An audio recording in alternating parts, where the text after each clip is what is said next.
अभी इतनी जल्दी डरना और घबराना नहीं है। अभी इतनी जल्दी डरना और घबराना नहीं है, क्योंकि अभी भी आपके परीक्षा में 10 से 15 दिन का वक्त बाकी है। अभी इतनी जल्दी डरना और घबराना नहीं है, क्योंकि अभी भी आपके परीक्षा में 10 से 15 दिन का वक्त बाकी है। और मेरे भाई, अगर 24 घंटे में केवल 10 घंटे भी पढ़ लिए ना, अगर 24 घंटे में केवल 10 घंटे भी पढ़ लिए ना, तो मेरे भाई अभी आपके पास पढ़ने के लिए 100 से 150 घंटे का वक्त बाकी है। तो मेरा नाम है अमृत तिवारी, मैं जवाहर नवोदय विद्यालय देवरिया का छात्र हूँ।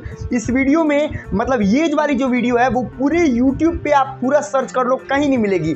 इस वाले वीडियो के लिए मैं पिछले 5 दिन से पॉइंट नोट कर रहा था, अलग अलग नवोदय के स्टूडेंट से बात किया कि क्या 10 से 15 दिन लास्ट में पढ़ करके नवोदय को क्रैक करना पॉसिबल है, इज इट पॉसिबल, ठीक है। और इसके लिए जो सबसे मेन इंपॉर्टेंट है, जो सबसे मेन इंपॉर्टेंट पॉइंट है उसको मैं लास्ट में कवर करूंगा। बट उसके पहले मैं आपको एक चीज बताना चाहता हूं। देखिए, सबसे पहले तो मैं ये बोल रहा हूं कि हाँ, इट इज पॉसिबल। ये पॉसिबल है कि आप 10 से 15 दिन में बहुत सारा चीज पढ़ सकते हो। कैसे पढ़ना है, क्या पढ़ना है, वो सब चीज मैं इस वीडियो में आपको कवर करूंगा। बशर्ते ये कि इस वीडियो को आपको पूरा शुरू से लास्ट तक देखना ही देखना है। अगर वीडियो को बीच में रोकना है, स्किप करना है तो मत देखो, आप यहां से चले जाओ, ठीक है। अब सबसे पहले मैं आपको एक चीज बताना चाहता हूं। देखिए, इस टाइम में हम लोगों को हार्ड वर्क नहीं करना है, we will have to do smart work. हम लोग को स्मार्ट वर्क करना है। अब भाई, हार्ड वर्क और स्मार्ट वर्क में अंतर क्या है मैं बताता हूँ। गधे की मेहनत और घोड़े की मेहनत में अंतर होता है। गधा धीरे धीरे काम करता है, गधा बहुत ज़्यादा वर्क करता है बट धीरे धीरे करता है। हम लोगों को कम ही वर्क करना है बट फास्टली करना है। हम लोगों को उतना ज़्यादा वर्क नहीं करना है, हम लोग को उससे थोड़ा सा कम वर्क करना है बट फास्टली करना है। अब मैं आपको समझाता हूँ। देखिए, हम लोगों को हर एक चीज़ नहीं पढ़नी है, हम लोग को रिवीजन टाइप स्टडी करनी है। अभी मैं एक एक पॉइंट आपको क्लियर करूंगा कि भाई रिवीजन टाइप स्टडी होती क्या है, ये रिवीजन टाइप स्टडी होती कैसे है। हर एक वो पॉइंट जो कि इंपॉर्टेंट है, आई विल कवर इट। मैं उसको पूरा का पूरा इसमें कवर करूंगा, बस आप इस वीडियो को लास्ट तक, एंड तक जरूर दें। तो देखिए, रिवीजन टाइप स्टडी में जो सबसे पहला पॉइंट है और सबसे इंपॉर्टेंट पॉइंट है कि हमको फास्ट स्टडी करना है। मैं अभी आपको स्टार्टिंग में बताया था, फास्ट स्टडी करना है। फास्ट स्टडी में क्या क्या आता है मैं बताता हूँ आपको। बेसिकली लर्निंग वाले चीज़ पर ज़्यादा फोकस करना है, यानी जिन चीज़ों को रटना है, यानी जिन चीज़ों को याद कर लेना है आपको, वो चीज़ें क्या क्या है। सबसे पहली चीज़ कि आपको रीजनिंग में, जैसे आपको पता होगा आपके पेपर में 3 चीज़ आएगा, रीजनिंग आएगा, मैथमेटिक्स आएगा और लिटरेचर आएगा। लिटरेचर अगर आप हिंदी में भरोगे तो हिंदी में आएगा, इंग्लिश में भरोगे तो इंग्लिश में आएगा, और अगर किसी अन्य लैंग्वेज में भरोगे तो अन्य लैंग्वेज में आएगा, ठीक है। तो देखिए, रीजनिंग ही एक ऐसा सब्जेक्ट है जिसमें आपको कुछ भी जो है रटने की जरूरत नहीं है। Reasoning is a just game of mind. वो पूरा का पूरा A to Z 100% जो है माइंड का गेम है, यानी रीजनिंग को हम इससे साइड करते हैं सबसे पहले, ठीक है। हम लोग को जो चीजें रटनी है उसको सबसे पहले हम लोग को कवर करना है। अब हम लोग को रटना क्या है, सबसे पहले ये जो सबसे पहला इंपॉर्टेंट पॉइंट है कि हम लोग को रटना क्या है, हम लोग को लर्न कौन सी चीज करनी है, वो मैं आपको समझाता हूँ। देखिए, हम लोग को रटना क्या क्या है। सबसे पहले मैथमेटिक्स में फॉर्मूलाज हम लोग को रखने हैं। क्यों? क्योंकि देखिए, हम लोगों को किसी क्वेश्चन को सॉल्व करने का स्टेप नहीं रखना है। जैसे होता क्या है, नॉर्मली आप लोग कैसे क्वेश्चन सॉल्व करते हो, वो एक क्वेश्चन आप लोग को दे दिया गया, मान लीजिए बोल दिया कि क्रय मूल्य इतना है, विक्रय मूल्य इतना है, लाभ निकालिए, लाभ परसेंटेज निकालिए, या फिर इंग्लिश में कॉस्ट प्राइस इतना है, सेलिंग प्राइस इतना है, लाभ प्रॉफिट परसेंट या फिर लॉस परसेंट निकालिए, ठीक है। देखिए, हम लोग क्या करते हैं, हम लोग सबसे पहले लिखते हैं CP इज इक्वल टू इतना, SP इज इक्वल टू इतना, उसके बाद लिखते हैं CP इज इक्वल टू ये। नहीं, ये हम लोग को अब नहीं करना है। हम लोग को करना क्या है, फास्टली सिंपल, हम लोग को ना CP लिखना है ना SP लिखना है। हम लोग को करना क्या है, सिंपल, हम लोग को बस इक्वल का साइन देना है और बस उसको सॉल्व कर देना है। हम लोग को ना CP लिखना है ना SP लिखना है, कुछ नहीं। क्वेश्चन में देखें CP 250 रुपीज़ है, तुरंत हम जानेंगे हाँ 250 है। SP देखें 300 है, जानेंगे 300 है। माइंड में कैलकुलेशन कर लिए, हाँ भाई डिफरेंस 50 रुपये का, यानी प्रॉफिट 50 होगा। अब बस लिख दिए 50/250 × 100, प्रॉफिट हमारा निकल के आ गया, ठीक है। मतलब मैं क्या बोल रहा हूँ, फास्ट स्टडी में जो सबसे मोस्ट इंपॉर्टेंट पॉइंट है कि अब हम लोगों को स्टेप नहीं लर्न करना है। बहुत बार क्या होता है, बच्चे सोचते हैं हाँ पहले CP लिखेंगे, CP बराबर इतना, SP बराबर इतना। नहीं, ऐसा हम लोग को कुछ भी नहीं करना है। हम लोग को डायरेक्टली करना क्या है, हम लोग को सिंपल बस धकाधक उसका जो मेन जो उसका सॉल्यूशन है, बस वो सॉल्यूशन जल्दी जल्दी करना है, ठीक है। सबसे पहला पॉइंट। दूसरा पॉइंट क्या है कि हम लोग को फास्ट स्टडी में फॉर्मूला लर्न करने हैं। मैथमेटिक्स में फॉर्मूला का सबसे बड़ा योगदान है, क्योंकि देखो, जब मैं आपको एग्जांपल दिया CP और SP वाले का, CP SP वाले में भी आपको फॉर्मूला पता होना चाहिए कि प्रॉफिट परसेंट का फॉर्मूला क्या होता है, प्रॉफिट अपॉन CP × 100, ठीक है। मतलब लाभ बटे क्रय मूल्य गुणे 100, ये फॉर्मूला आपको लर्न होना चाहिए, ठीक है ना। तो सबसे पहले आपको फॉर्मूला को लर्न करना है, फॉर्मूला को रट लेना है, ठीक है, क्योंकि एग्जाम में फॉर्मूला ही आपका पार्टनर बन के जाएगा। एग्जाम में स्टेप से आपको मतलब नहीं है। एग्जाम देखिए, आप एग्जाम में जो एग्जामिनर आपका एग्जाम ले रहा है उसके दिमाग से खेलिए। देखिए आपको पेपर कैसा मिलेगा, आपको पेपर में स्टेप से कोई मतलब नहीं है। आपके पेपर में आपको 4 ऑप्शन है, आप क्लिक कीजिए, जो सही होगा उस पर सही आंसर मिलेगा, जो गलत होगा गलत आंसर मिलेगा। यानी कि हम लोग को मतलब नहीं है कि भाई सॉल्यूशन में आंसर कैसे आया, कुछ नहीं, बस हम लोग को आंसर पा जाना है, यही है ना।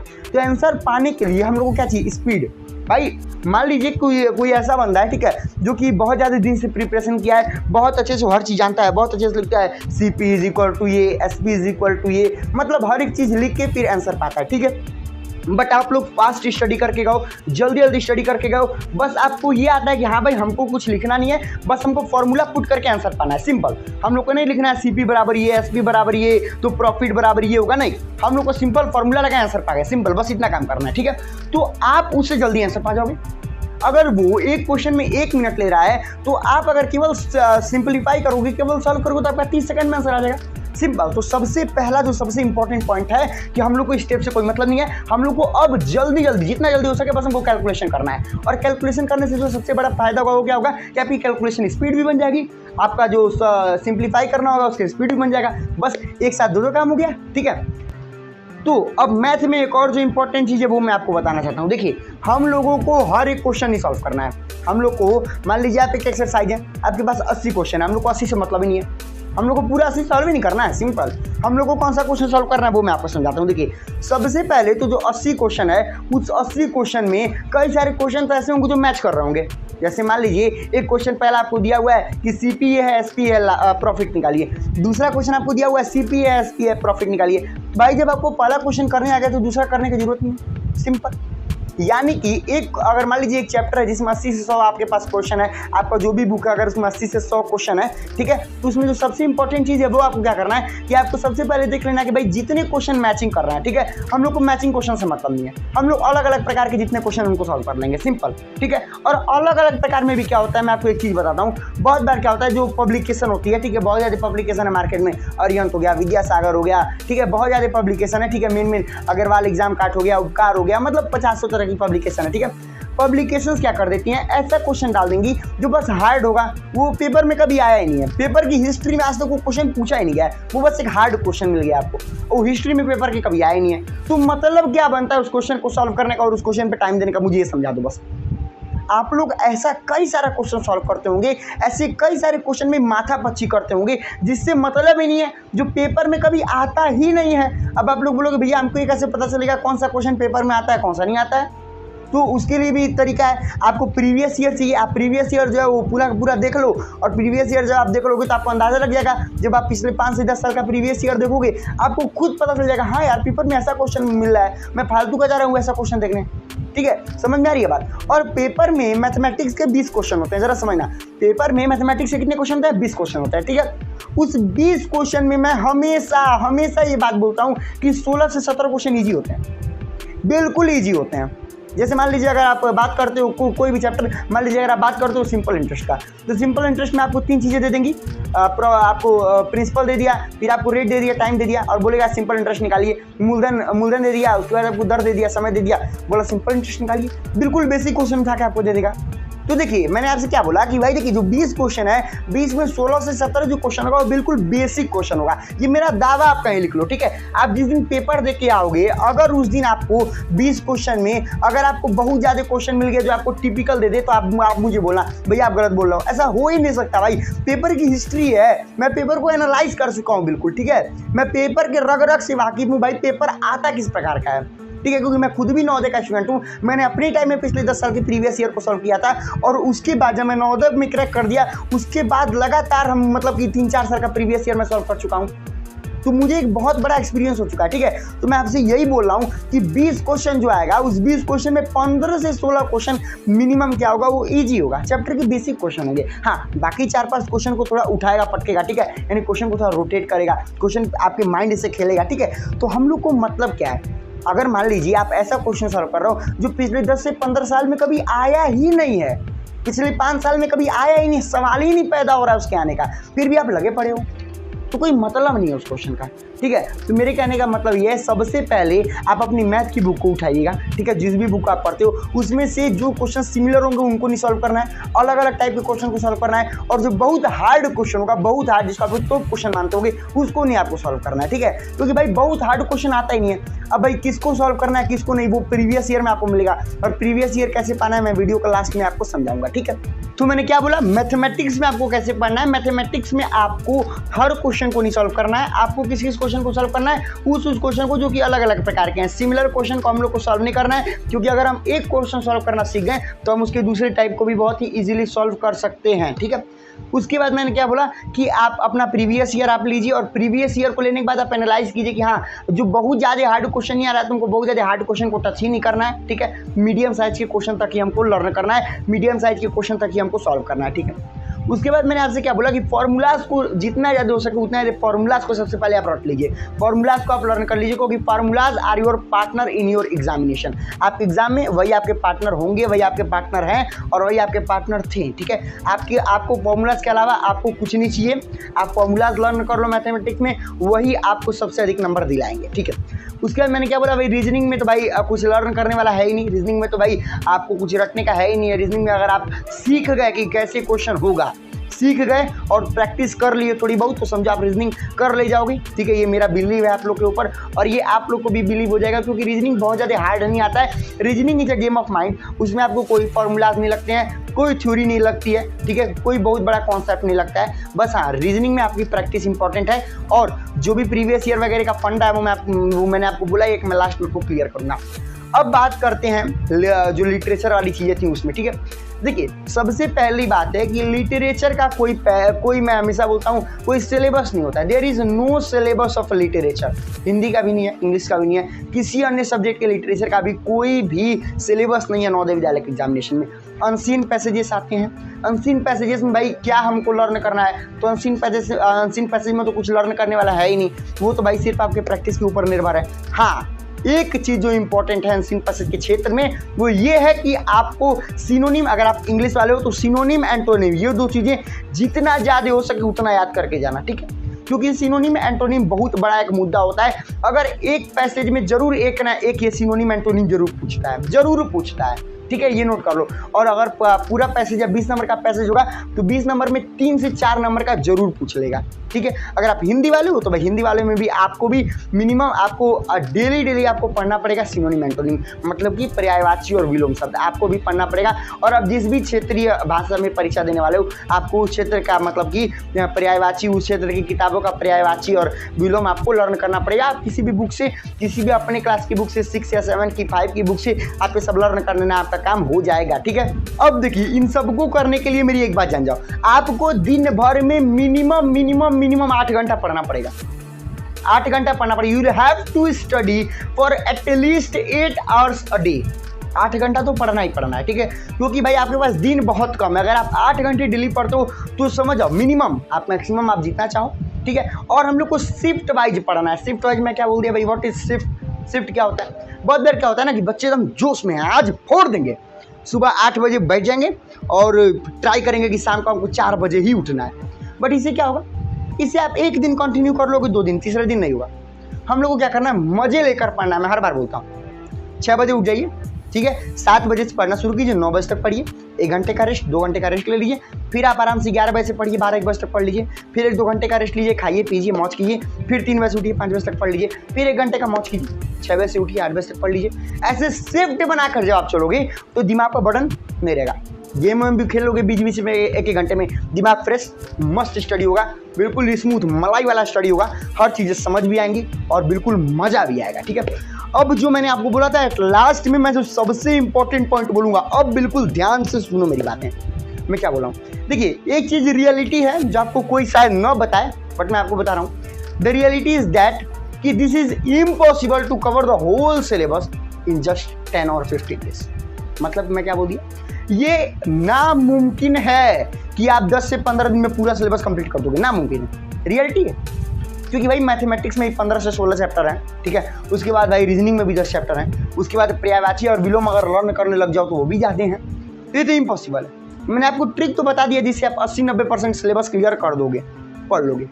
लेकिन उससे ज़्यादा जो चीज़ जो इंपॉर्टेंट है वो मैं आपको बता रहा हूँ। देखिए, मैं हर बार एक चीज़ बोलता हूँ, बिल्कुल ध्यान से मेरी बातें सुनना भाई, क्योंकि अब परीक्षा में दिन है ही नहीं, परीक्षा में बिल्कुल दिन नहीं है आपके पास।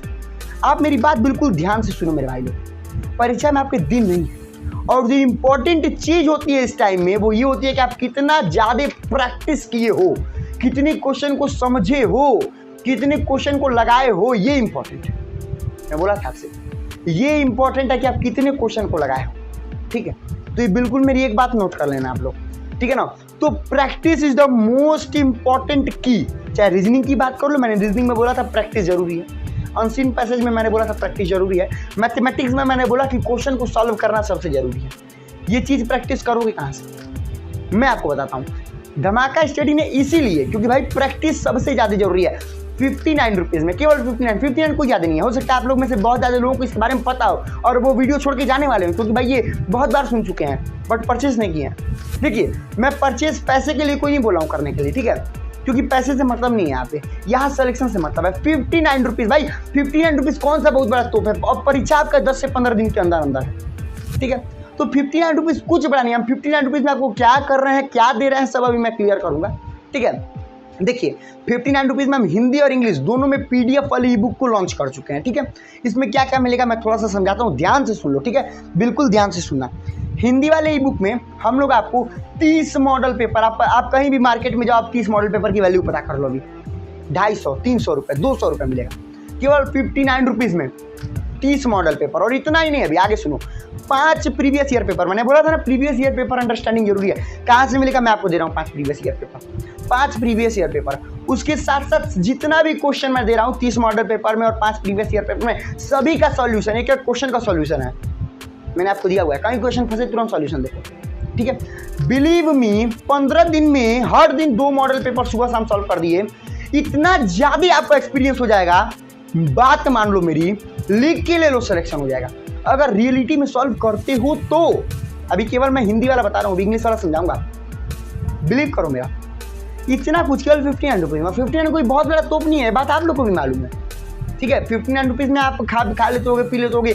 अब परचेज करने में आप बोल सकते हो भैया हम ऑनलाइन पेमेंट नहीं यूज करते हैं, हम पेटीएम, UPI, फ़ोनपे, गूगल पे नहीं यूज करते, कोई बात नहीं। आप अपने चौराहे पर जाओ, चौराहे पर से किसी साइबर कैफ वाले से पे करवा दो, उसको पैसा दे दो, चौराहे पे किसी दुकान पैसा दे दो, पे कर देगा। मैं बताऊंगा कैसे पेमेंट करना है, अभी थोड़ा सा रुकिए, सुनिए जरा मेरी बातों को, ठीक है। तो आप जरा बातों को समझिएगा मेरी। देखिए, इतना पसीना हो रहा है, ठीक है, गर्मी वाले रूम में हूँ, थोड़ा बहुत पंखा जो भी चल रहा है, फिर भी मैं बोल रहा हूँ, स्टार्टिंग से बोल रहा हूँ, ठीक है। इतना चिल्लाना पड़ता है केवल आप लोगों के लिए। और ये 59 रुपीज़ वाला इतना मेहनत करके, और ये क्वेश्चन ऐसे वैसे क्वेश्चन नहीं हम आपको दे रहे हैं, खुद नवोदय के बच्चे इसको वेरीफाई किए हैं, एक एक क्वेश्चन को, जो खुद नवोदय में पढ़ते हैं, जो खुद नवोदय में सिलेक्शन पाए हैं।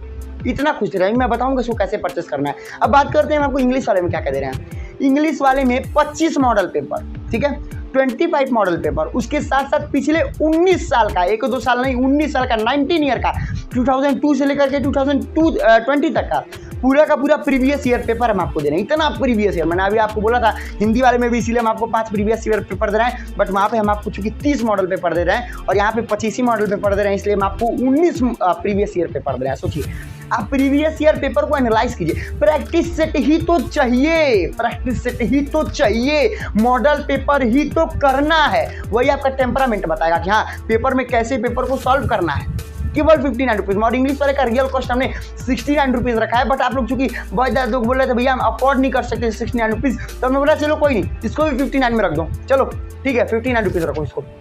सोचिए, इतना कुछ हम आपके लिए कर रहे हैं केवल 59 रुपीज़ में, और इसका भी सभी क्वेश्चन का सॉल्यूशन, सभी क्वेश्चन का, सभी मैथमेटिक्स वगैरह के क्वेश्चन का सॉल्यूशन, सभी क्वेश्चन का आंसर हमने आपको दिया हुआ है, कैसे क्वेश्चन सॉल्व हो रहा है। और दोनों में, हिंदी इंग्लिश दोनों वाले में हम आपको OMR शीट भी दे रहे हैं, ताकि आप OMR शीट देख लो, भाई पेपर में OMR शीट कैसे आती है, थोड़ा बहुत प्रैक्टिस भी कर लो मोबाइल पे ही थोड़ा सा। इतना का हम आपको PDF दे रहा है। हिंदी वाले में हम आपको, हिंदी इंग्लिश दोनों में, मतलब हम आपको 400-500 से ज़्यादा की PDF दे रहे हैं, 400-500 पेजेस से ज़्यादा की PDF दे रहे हैं। कौन देता है आपको 59 रुपीज़ में 400-500 से ज़्यादा PDF, बता दूँ मुझे। इतना कुछ भाई केवल 59 रुपीज़ में। 59 रुपीज़ क्या है, हैं कि कौन सा बहुत बड़ा तोप है, सिलेक्शन करा सकता है भाई, आपका नवोदय में भेज सकता है भाई आपको। सोचो, बिलीव मी, आपको नवोदय में भेज सकता है वो चीज़, क्योंकि भाई जो नवोदय के बच्चे हैं क्वेश्चन को वेरीफाई कर रखे हैं, हाँ भैया ये वाला क्वेश्चन आ सकता है, क्योंकि भाई ये वाला क्वेश्चन आया हुआ है, ठीक है। तो अंडरस्टैंड कीजिए इस चीज़ को। अभी मैं आपको बता देता हूँ कि इसको कैसे परचेस करना है। आपको ये वाला आपको पीछे अपने स्क्रीन पर दिख रहा होगा, इस वेबसाइट का लिंक मैंने डिस्क्रिप्शन में दे रखा है। यहाँ सवाल आपकी ज़िंदगी का है, जाइए उस लिंक पर क्लिक कीजिए तो आपको कुछ ऐसा ही ओपन होगा, ठीक है। ये हमारी खुद की ई बुक है, आपको फिर मैं नीचे स्क्रॉल करके दिखाता हूँ, ठीक है ना। इसमें जो है मैंने उसमें सब आपको बता दिया है, ठीक है। अगर परचेस के दौरान आपको कोई दिक्कत होता है तो यहाँ हमने अपना मेल दिया हुआ है, ठीक है। और उसके बाद मैंने अपना मोबाइल नंबर भी यहाँ पर दे दिया है, ठीक है। इस पर कॉलिंग अवेलेबल नहीं है, आप टेलीग्राम पर मैसेज कीजिए, हम आपको रिप्लाई जरूर देंगे, ठीक है। परचेस करने के लिए हम यहाँ पर नेक्स्ट पे क्लिक करेंगे, ठीक है। नेक्स्ट पे क्लिक करते ही यहाँ पे हमसे ईमेल मांगेगा, ठीक है। मान लीजिए हम यहाँ पे एक ईमेल कोई भी भर देते हैं अपना, ठीक है ना। हम अपना ईमेल मान लीजिए भरते हैं, ठीक है। ईमेल भरने के बाद फिर हमसे यहाँ पे नीचे फोन नंबर मांगेगा, ठीक है। उसके बाद अगर हम अपना फोन नंबर जैसे ही भर देंगे, फोन नंबर भरने के बाद हमको पे 59 रुपीज़ पे क्लिक करना है, ठीक है। जैसे हम पे 59 रुपीज़ पे क्लिक करेंगे तो हमको बहुत ज़्यादा ऑप्शन मिल जाएगा पे करने के लिए। एयरटेल मनी से पे करेंगे, कार्ड से पे करेंगे, फिर यूपीआई से पे करेंगे, नेट बैंकिंग करेंगे, वॉलेट करेंगे, मतलब जहाँ से भी आप चाहें वहाँ से पे कर सकते हैं, ठीक है। आप क्लिक करके उस पर पे करेंगे। पे करने के बाद जो आपको वेबसाइट खुलेगी, जैसे ही आप पे कर देंगे, इस बात को नोट कर लीजिए, जो वेबसाइट का इंटरफेस आपके सामने खुलेगा उस पर आपको 20 से 30 सेकंड वेट करना है, ठीक है। आपको वेट करेंगे तो उसके बाद ऑटोमेटिकली जो आपका पीडीएफ है वो आपको खुल जाएगा। बहुत बच्चे क्या कर रहे हैं, परचेस कर ले रहे हैं और देख रहे हैं कि नहीं खुल रहा है तुरंत पीडीएफ, तो तुरंत वो बैक का बटन दबा दे रहे हैं। जैसे ही बैक का बटन दबा रहे हैं तो हम लोग से संपर्क टूट जा रहा है, इसीलिए उनको पीडीएफ नहीं मिल पा रहा है, तो दोबारा फिर हमको पीडीएफ मजबूरी में अपने ओर से फिर दे देना पड़ रहा है, ठीक है। तो आपको कुछ नहीं करना है, जैसे ही आप पे करेंगे, जब पे सक्सेसफुली हो जाएगा तो फिर आपको वहाँ पर रुक जाना है थोड़ी देर, क्योंकि वो रीडायरेक्टिंग करते रहेगा, तो आपको कुछ देर वेट कर लेना है, ठीक है। 20 से 30 सेकंड आपको वेट करना है, फिर ओपन हो जाएगा। तो भाई सवाल आपकी ज़िंदगी का है, जाइए इसको जरूर परचेस कीजिए, जरूर परचेस कीजिए। तो देखिए, अगर परचेस करने के दौरान कोई भी दिक्कत है तो अब ये मत समझ लीजिएगा कि हाँ मेरे भी आप 59 रुपीज़ लेके फुर्र हो गए, भाग गए, ऐसा कुछ नहीं है, ठीक है। क्योंकि मैंने आपको वहाँ बताया कि आपको वहाँ थोड़ी देर रुक जाना है, ठीक है। रुकने की बात भी हो सकता है आपको मतलब ना मिल पाए, कुछ टेक्निकल इशू को वैसे तो 95% लोग को मिल जा रहा है, कभी कभी होता है, ठीक है। घबराना नहीं है, तुरंत मुझे जीमेल कीजिए, मैंने जो आपको वहाँ पे जीमेल आईडी दी हुई है dhamakastudy10072007@gmail.com, या फिर मुझे 7080700233 वाला जो नंबर है उस पर कॉलिंग और मैसेजिंग अवेलेबल नहीं है, व्हाट्सएप वगैरह अवेलेबल नहीं है, टेलीग्राम पर मैसेज कीजिए, हम रिप्लाई आपको जरूर देंगे, ठीक है। घबराने का बात नहीं है। आपको अगर आपने पेमेंट की है तो आई एम 100% श्योर आपको हम तुरंत पीडीएफ जरूर देंगे। आपको पीडीएफ देना हमारी 100% गारंटी है, ठीक है। होप करता हूँ वीडियो अच्छी लगी होगी। और महा मैराथन वीडियोज़ आ रही हैं, 20 मिनट नहीं, 15 मिनट की नहीं, 1-1 घंटे की, 1.5 घंटे की वीडियो आ रही है। नीचे सभी महा मैराथन वीडियो का लिंक दिया हुआ है। खूब क्वेश्चन जमा के क्वेश्चन सॉल्व करा रहे हैं, दबा के क्वेश्चन सॉल्व करा रहे हैं, ठीक है। जाओ सभी वीडियोज़ को देख लो, और अगर महा मैराथन वीडियो नहीं देखे तो कुछ ही नहीं देखे भाई, ठीक है। और चैनल को अपने लिए कर लो सब्सक्राइब, मेरे लिए नहीं, मेरे लिए करना हो तो अभी रुक जाओ, मत करो, जाओ, ठीक है, अपने लिए, क्योंकि सिलेक्शन आपको चाहिए, सिलेक्शन हम आपको दिलाएंगे, हम आपको सिलेक्शन दिला सकते हैं, बट वीडियोज़ को आपको देखना है, तो सब्सक्राइब को आपको करना है, ठीक है। सब्सक्राइब में आपका एक क्लिक लगेगा, अगर आप चाहते हो तो आप सब्सक्राइब कर लो, अगर लाइक करना हो तो कर सकते हो, but subscribe is most important for you, like वगैरह से कोई मतलब नहीं, ठीक है। हम लोग को मेन चाहिए कि आप सब्सक्राइब कीजिए और आप पढ़िए, ठीक है। तो इतना कुछ आपको मैंने एक्सप्लेन किया, फॉलो करेंगे तो प्रीटी श्योर हूँ मैं कि आपको मैक्सिमम मार्क्स मिलेंगे, ठीक है। आप प्रैक्टिस सेट बाइक जरूर खरीदना, ठीक है ना, क्योंकि वो आपके लिए है, सभी चीज़ें आपके लिए हैं, ठीक है। आप जाओ प्रैक्टिस सेट को जरूर परचेज करो और आज ही से अभी से पढ़ना शुरू कर दो, ठीक है। तो उम्मीद करता हूँ वीडियो अच्छा लगा होगा, अभी सब्सक्राइब कर देना। उम्मीद करता हूँ वीडियो अच्छा लगा होगा, तो मिलते हैं नेक्स्ट वीडियो में, तब तक के लिए बाय बाय, जय हिंद, वंदे मातरम।